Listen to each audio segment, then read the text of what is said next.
Olá a todos, sejam muito bem-vindos novamente aqui ao canal Cuidar Mais Saúde. Espero que a semana tenha sido boa, tenha sido produtiva, como eu, aliás, são sempre os meus desejos, não é? E espero que estejam aí com toda a força desse lado para mais um vídeo aqui no canal.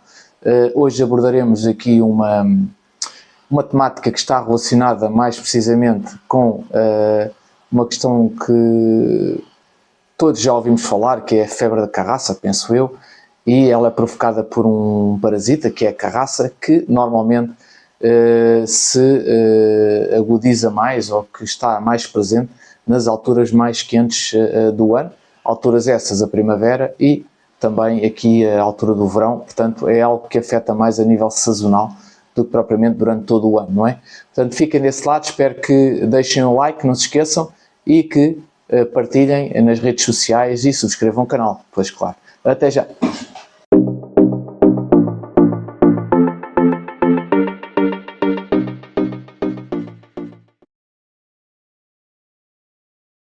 Ora, uma vez mais bem-vindos então aqui ao canal Cuidar Mais Saúde. Vamos então abordar a temática da febre da carraça, conhecida assim por febre da carraça em termos técnicos e dicionário de medicina, de termos de medicina, falamos em febre escaronodular. Portanto, isto é algo que afeta muito os nossos animais, quem tem cães, quem tem gatos, mas principalmente quem tem cães, que não estejam devidamente desparasitados, podem e que vão regularmente à rua, ou por exemplo que estão numa quinta ou algo, um sítio onde eles podem andar livremente, nas alturas de maior calor, falamos aqui da primavera mais concretamente e também do verão, estas alturas do ano são as alturas em que existe mais este parasita. E que parasita é este? A carraça, não é? Que se segura então e se disfarça ou se esconde entre o pelo dos animais e que pode parasitá-los, não é? Mas não apenas os animais, também o ser humano, e pode provocar até então ter consequências, aliás, mais drásticas para a saúde humana, não é? Portanto, eu sei que no verão é a tal altura em que nós gostamos de andar mais na rua, que nós não queremos estar em casa, queremos aproveitar, queremos nos divertir com os nossos amigos, uns passeios, até com os nossos filhos, não é? Principalmente, e aí que vem o principal problema também, que é principalmente as crianças que não têm estas noções básicas, os adultos também não, mas principalmente as crianças, e pode levar aqui em que num passeio em que haja uma erva mais alta, em que determinados sítios em que sejam mais propícios à presença destes parasitas, eles de alguma forma conseguirem passar para a pele do humano, neste caso de uma criança ou de um adulto, não é? E então parasitá-lo, portanto conseguindo então penetrar a pele e provocar então aqui a febre da carraça. Portanto, há alguns riscos, maior concentrações, não se esqueçam, principalmente nas alturas de maior calor, portanto primavera e verão, pode surgir. Ela o que vai fazer é tentar sugar o sangue, não é? Alimentando-se então do sangue, e até às zonas que estão mais quentes do corpo e mais úmidas, e são essas mesmas zonas, e mais escondidas também, onde ela se vai aderir, não é? Onde ela se vai segurar para então conseguir puncionar, conseguir furar a pele, não é? Como fazem as melgas, por exemplo, e ficar então segura nessa zona. E as zonas que normalmente todos devem já estar a pensar quais são, ou quais serão, são realmente as zonas das axilas, principalmente, e zonas até do couro cabeludo, assim, sítios mais escondidos, é onde elas se tentam segurar, mas principalmente aqui nas zonas das axilas, zonas menos visíveis e com algum pelo, é onde elas se tentam segurar. Portanto, temos que ter aqui alguns cuidados. Elas, como todos os insetos, ficam mais ativos durante o período de maior calor, portanto é sempre um risco aqui acrescido, ok? Isso tem que ficar bem presente. O que é em si a febre da carraça? Portanto, a febre da carraça é conhecida, como eu disse, também por febre escaronodular ou febre butinosa, portanto é uma zoonose e é uma doença. Portanto, sendo uma zoonose, pode ser uma doença que também pode passar transmitida então de animais para o homem. Portanto, quem tem animais domésticos não vai tudo agora abandonar os animais, que é óbvio que não, né? Sabe, na altura do verão, vemos aí esse flagelo, coitados, mas sim ter cuidados acrescidos. E esses cuidados passam muitas vezes por um desparasitante, por ter alguns cuidados e não deixar os animais andarem em zonas de ervas muito altas, na altura de maior calor, quando estão também mais ativas essas mesmas carraças, e de andarem também muito misturados com outros animais que nós não conhecemos ou que nós não sabemos se estão ou não desparasitados. Portanto, isso temos crianças em casa. Mais cuidados ainda, ou cuidados acrescidos devemos ter, está bem, em relação a esta situação. Portanto, é uma doença que não acontece muito frequentemente, que eu me recordo, se tive mais de uma dezena destas situações, foi muito, numa década. Portanto, uma situação por ano, talvez por aí em média.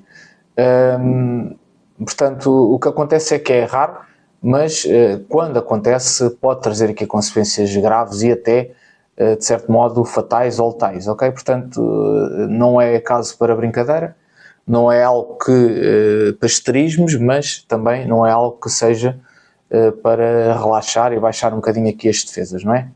Portanto, a mortalidade normalmente ronda e está estimada em 2,5%, também não é assim algo de muito elevado, não é? Rickettsia connori, portanto, é o agente que está dentro da carraça, que é, a carraça é sim o vetor que transmite esse agente, portanto, esse agente é transmitido através da carraça e é então uma Rickettsia, que há quem diga que não é uma bactéria nem é um vírus, está ali entre os dois. Portanto, é uma Rickettsia, ok? Existem doenças, por curiosidade, que são provocadas pelo contacto com a carraça e não existe só um tipo de febre da carraça, existem vários, portanto, não existe só um tipo.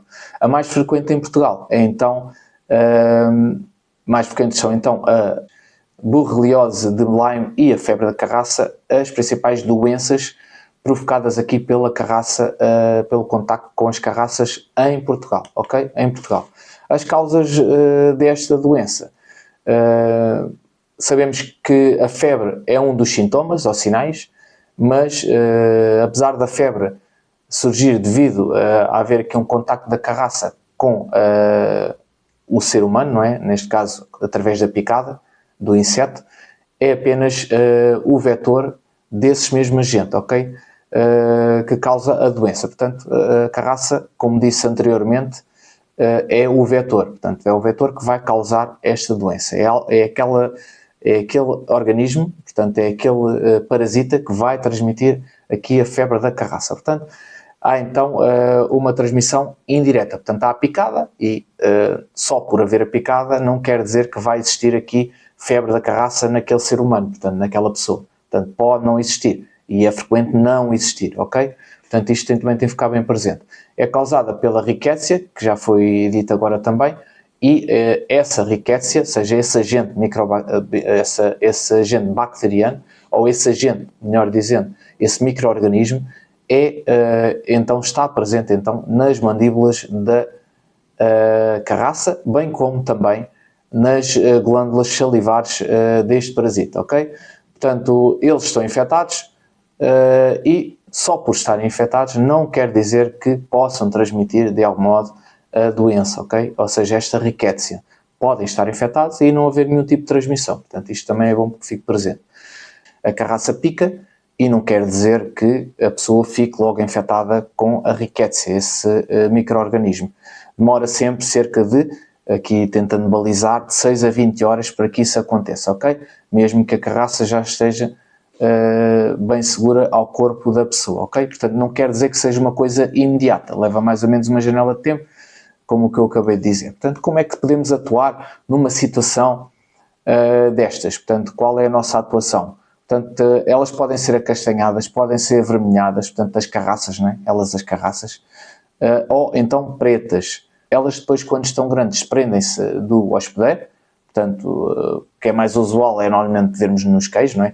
Porque o ser humano, como tem uma higiene muito mais cuidada, por norma, e acaba por, nas lavagens, quando toma um duche, acaba por ver, não é?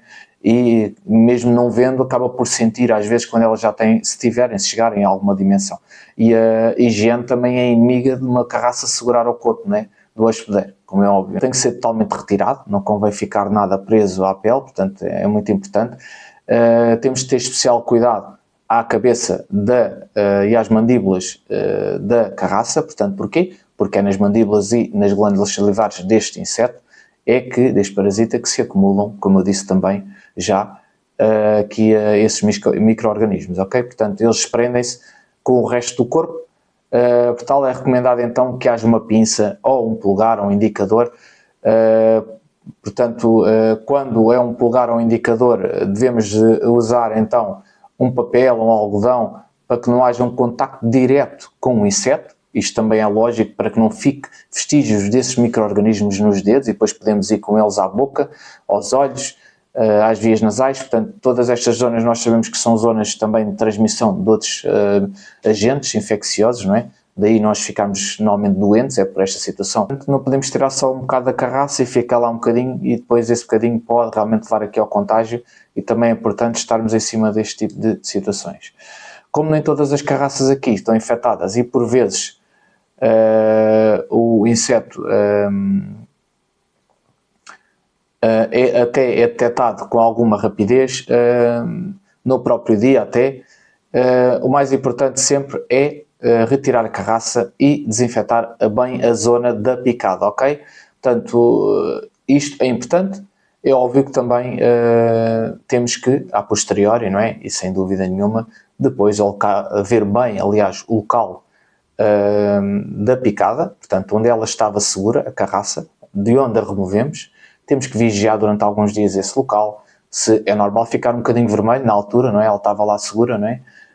Por assim dizer, é um traumatismo também, não é? Estamos a tirar a carraça daquela zona que é uma picada, mas temos que vigiar aquele local durante uns dias e não só. Temos que também vigiar sintomas, se temos febre, se temos algumas alterações também do nosso dia-a-dia, se temos mal-estar, se temos aqui algum tipo de alterações também no nosso corpo, visíveis ou não, ou através de sintomas, não é? E temos que ter aqui algum cuidado para tentar evitar e detectar alguma fase precoce, ok? Quanto mais precoce detectarmos alguma alteração, também mais precocemente nós podemos procurar um profissional de saúde e atuar no sentido de minimizar os danos ou de evitar até, ok? Portanto, isto também é algo que temos que estar aqui atentos. Os sintomas, já que falamos aqui em sintomas, os sintomas são e acontecem ao fim de 3 a 7 dias normalmente, portanto, eles traduzem-se em febre, em erupções da pele, portanto, muitas vezes eles distribuem-se pelo corpo, mas há uma zona que é frequente, e eu já vi, é óbvio, em doentes, que nos dá e afunila drasticamente logo aqui, faz o género de um filtro, como um filtro, não é?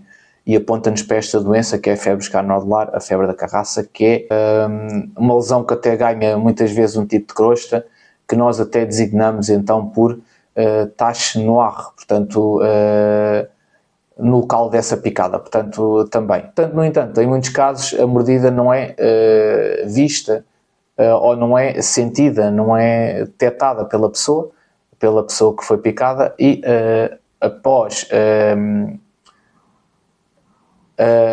fazer exames aqui de diagnóstico é que conseguimos perceber se realmente é ou não a febre da carraça, embora a febre da carraça, como eu disse inicialmente, seja mais de predomínio em crianças, ok? Aqui desde um ano de idade até mais ou menos aos 4, 5 anos de idade, a patologia é geralmente mais frequente nestas faixas etárias, embora também não seja algo que seja demasiado severo, é algo ligeiro, mas realmente salienta-se aqui estes grupos de risco. Normalmente, quando afeta outros tipos de idades, e quando eu falo noutras faixas etárias, refiro-me também aqui aos idosos, que ainda não tinha falado sobre eles, realmente tem outro efeito, não é? Portanto, são pessoas mais debilitadas, a idade é outra, o nosso metabolismo também funciona de forma diferente, pessoas mais imunodeprimidas, com comorbilidades, não é?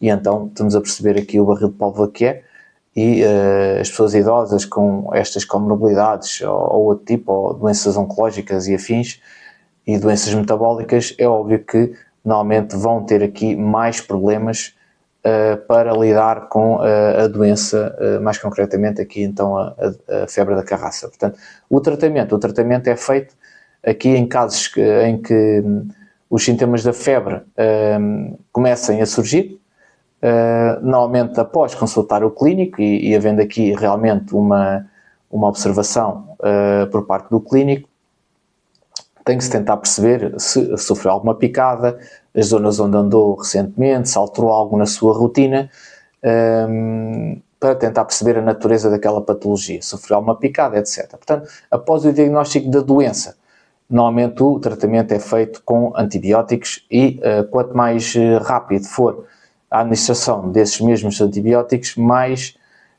rápida poderá ser a resolução da doença e melhores serão os resultados também da ação dessas terapêuticas, ok? Neste caso, os antibióticos. Pode haver, por exemplo, aqui um sítio em que haja vários casos aqui de doença de febre da carraça.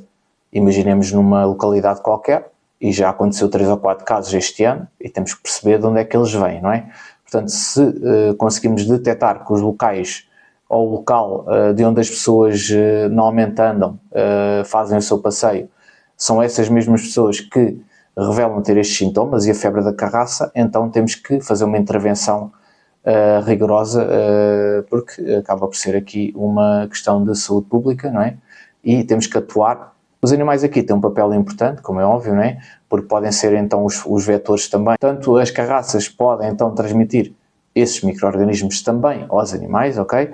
Não é só aos seres humanos, e provocar doenças graves e também, em último caso, sempre ser fatal para o animal, ok? Em questão. Portanto, temos também de ter presente que não acontece só com esta Rickettsia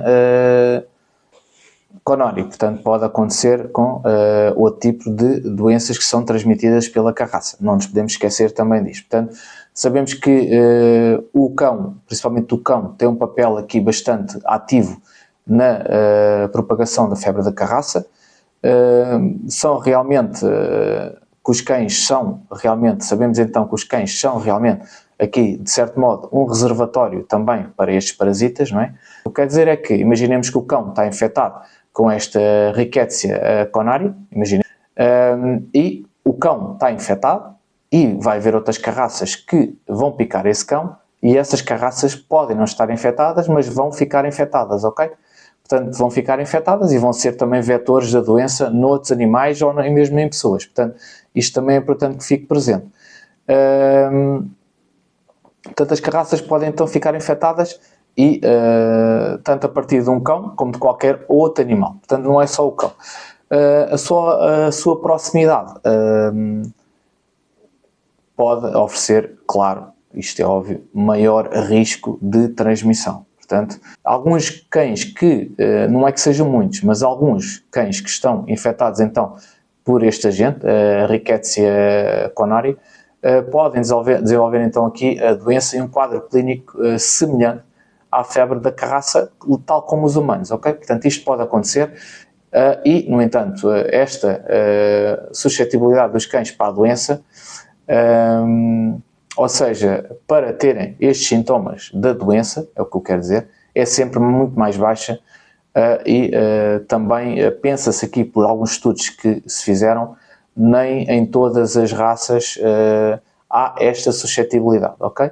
Prevenção, como eu costumo dizer sempre no canal, é sempre o melhor remédio e então a detecção precoce destas infecções de animais também pode evitar a transmissão dessas mesmas doenças para os seres humanos, não é? Como é óbvio, e a introdução destes agentes patogénicos na nossa alimentação, na nossa cadeia alimentar. Portanto, a febre da carraça é então uma doença que demonstra aqui, de certo modo, a validade da importância do conceito de termos uma saúde só, não é? Portanto, haver uma colaboração entre as várias instituições, não é? E os vários profissionais, e é importante então boas práticas sempre sanitárias, não é? De higiene, de saúde e realmente, sem dúvida nenhuma, também em relação aos animais, não só na saúde humana, ok? Portanto, isto é importante. A nível de prevenção específica, que é o que todos interessa mais com certeza desse lado, também é algo que, mais concretamente, podemos incidir aqui nas medidas mais importantes, que é, por exemplo, como prevenir então a febre da carraça. Normalmente estão mais relacionadas com a permanência por lazer ao trabalho, em demasiado tempo ou determinadas zonas. Devemos de evitar essa permanência prolongada em zonas de vegetação alta, visto que devemos, se tivermos permanência nestas zonas por muito tempo ou por algum tempo, ou por necessidade imperiosa, devemos ter sempre cuidados em relação aqui às peças de vestuário que são usadas. Deverão ser peças que cubram completamente o corpo, ou pelo menos uma grande parte do corpo, devido realmente à exposição do corpo e à facilidade com que depois estes parasitas podem se aderir ao corpo, de alguma forma, ok? Portanto, isto vai evitar, de certo modo. E temos que evitar aqui peças de vestuário, ou preferir evitar peças mais escuras e preferir peças de vestuário de uma cor mais clara, não é? Para quê? Para tentarmos e conseguirmos evitar que haja então esta aderência destas carraças ao nosso corpo, porque conseguimos vê-las mais facilmente, não é? Como é óbvio também.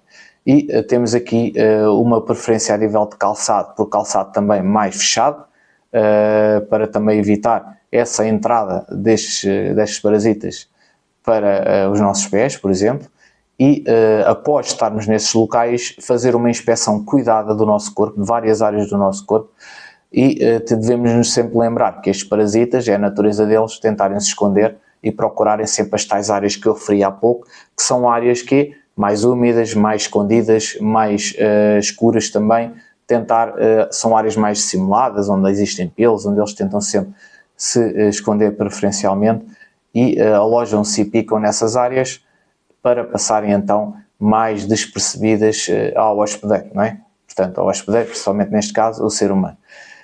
Portanto, é importante fazer uma inspeção bem cuidadosa, após se estivermos neste tipo de zonas e, realmente, se estivermos numa zona ou numa altura do ano mais quente, como a primavera, como o verão. Portanto, temos que ter cuidados acrescidos neste tipo de situações. Portanto, devemos conhecer também os sintomas, e se conhecermos os sintomas ficamos alertas. É óbvio que não vamos ser agora hipocondríacos e já temos febre, tem a ver com a febre da carraça. Não, por exemplo, temos febre, mas andamos em algum sítio, temos animais em casa que andam frequentemente na rua, andamos em algum sítio com vegetação alta há pouco tempo, há 7 dias mais ou menos, há 3 dias, há mais de uma semana. Portanto, temos que perceber aqui realmente este hiato do tempo e perceber se tivemos alguns comportamentos de risco para levar aqui a esta febre e estas alterações. Portanto, temos que ver se houve um aparecimento súbito há cerca de uma semana, de algum tipo de febre alta, sintomas assim típicos como a gripe, uma escara, ou quer dizer uma escara, quer dizer uma lesão, por exemplo, preta, que não tenha grande dor ao toque, seja indolor, no local de uma picada, de uma carraça, pode ser em zonas realmente aqui que sejam difíceis de detectar ou de difícil visibilidade.